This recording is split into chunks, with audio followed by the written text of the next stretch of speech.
আমি হাজার ধরে তোমারই মতো চেয়ে আছি।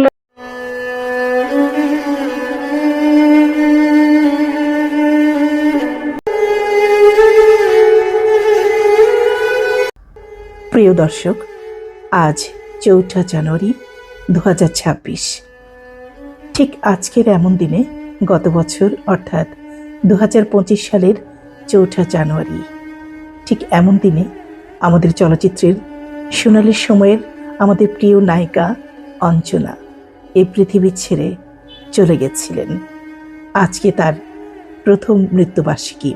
এই এক বছরে নায়িকা অঞ্জনাকে কতটুকু মনে করেছে তার ভক্তরা, কতটুকু মনে করেছে এদেশের মিডিয়া অঙ্গন, আর সবচেয়ে বড় কথা যে চলচ্চিত্রে তিনি সারা জীবন কাটিয়েছেন সেই চলচ্চিত্রের সহশিল্পীরা তাকে কতটুকুই বা মনে রেখেছে।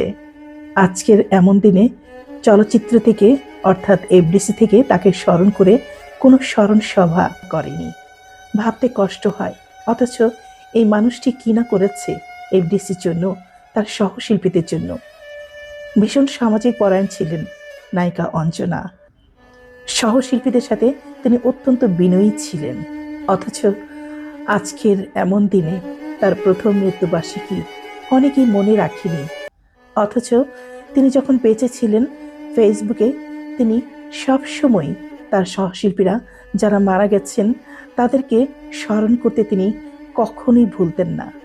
অথচ বিধির বিধান দেখুন, আজকে তার প্রথম মৃত্যুবার্ষিকীতে তেমন কেউ একটা স্মরণ করছে না। তার সহশিল্পীরা ফেসবুকে কোনো পোস্ট দিচ্ছে না, কিংবা তাকে নিয়ে কোনো স্মরণ বাণী লিখছে না, কিংবা স্মৃতিচারণ করছে না। কি দুঃখজনক, তাই না?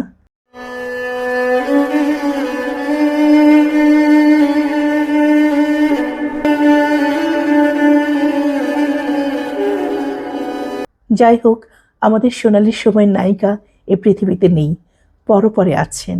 সেখানে তিনি ভালো থাকুন, মহান আল্লাহ তাকে বেহেশত নসিব করুন এই কামনা করছি।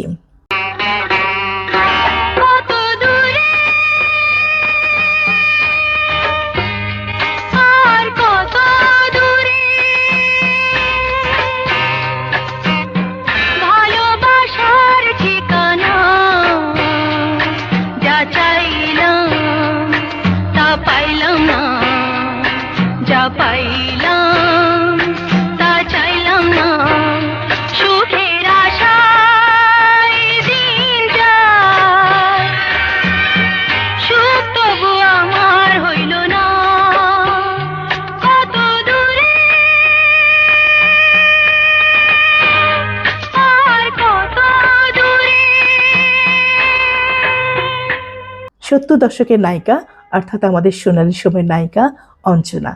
একথা আমরা সবাই জানি যে 1976 সালে দস্যু বন্ধু ছবির মাধ্যমে নায়িকা অঞ্জনা চলচ্চিত্রে পদার্পণ করেন।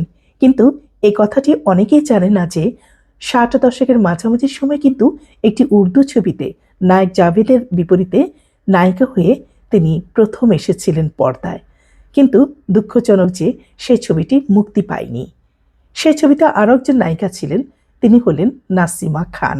নায়ক জাভেদ নিজের মুখেই এই কথাটি একটি সাক্ষাৎকারে বলেছিলেন, কিন্তু নায়িকা অঞ্জনার মুখে এই ছবিটির কথা কখনোই শোনা যায়নি।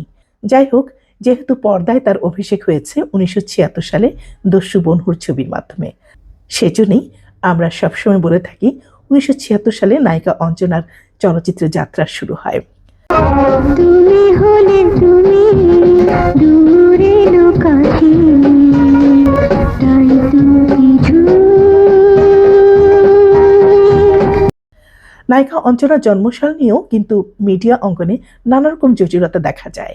মিডিয়া অঙ্গনে নায়িকা অঞ্জনার জন্মসাল দেখানো হয়েছে 1965 সাল, কিংবা 1964 সাল, কিংবা 1966 সাল। এরকম ধূম্রজালে নায়িকা অঞ্জনার জন্মসাল নানাভাবে লেখা হয়ে থাকে কিংবা বলা হয়ে থাকে। সত্যিকার অর্থে নায়িকা অঞ্জনা জন্মগ্রহণ করেন 50 দশকে, অর্থাৎ 1953 কি 1954 সাল। এই সময় নায়িকা অঞ্জনার জন্ম হয়। নায়িকা ববিতা কিংবা শাবানা এদের প্রায় সমসাময়িক ছিলেন নায়িকা অঞ্জনা।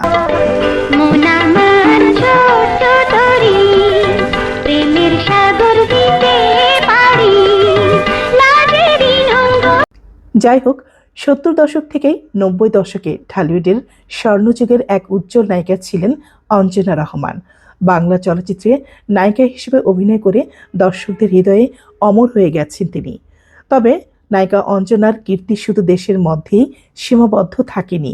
বাংলা ছাড়াও 13টি ভাষায় 9টি দেশে অভিনয় করেছেন তিনি। দীর্ঘ ক্যারিয়ারে 3 শতাধিক সিনেমায় কাজ করেছেন নায়িকা অঞ্জনা রহমান।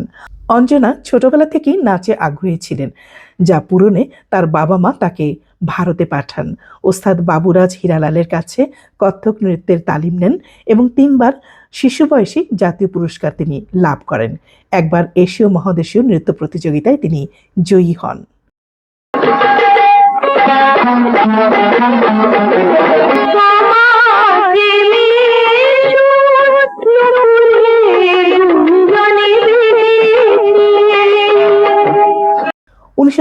সালে দস্যু বনহু সিনেমায় অভিনয় করে তিনি দর্শকদের মন জয় করে নেন। এরপর বাবুল চৌধুরী পরিচালিত সেতু সিনেমায় তিনি অভিনয় করেন।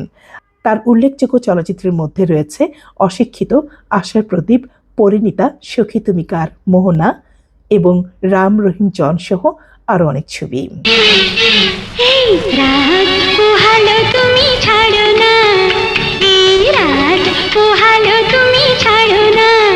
1986 সালে পরিণীতা ছবির জন্য তিনি জাতীয় চলচ্চিত্র পুরস্কার লাভ করেন।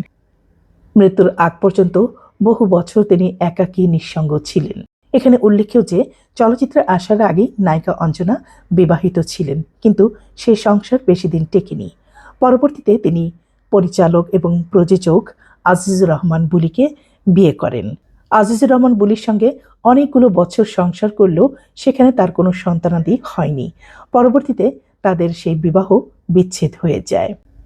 একটি সন্তানের জন্য তার মন প্রায় সময় হাহাকার করত, আর তাই তো একটি ছেলেকে তার সন্তানের স্থান দিয়ে তিনি জীবনের চরম ভুল করেছিলেন। তিনি এতটাই সন্তান দরদি ছিলেন যে কখনোই বুঝতে পারেননি এই ছেলেই একদিন তার মৃত্যুর কারণ হবে, ভয়াবহভাবে।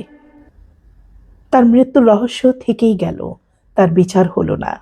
এই চলচ্চিত্র পরিবার তার মৃত্যুর বিচার করল না।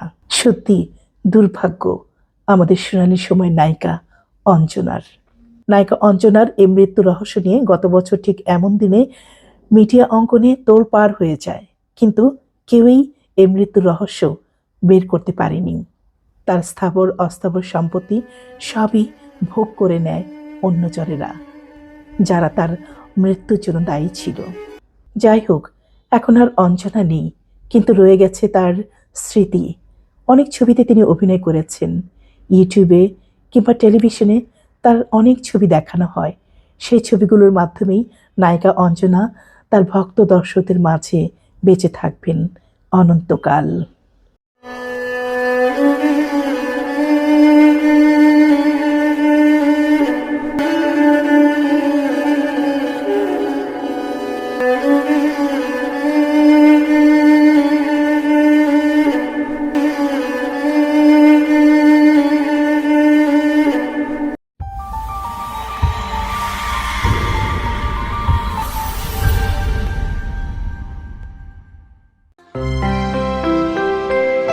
আপনাদের প্রিয় চ্যানেল বুশরা চ্যানেলের সঙ্গে থাকুন।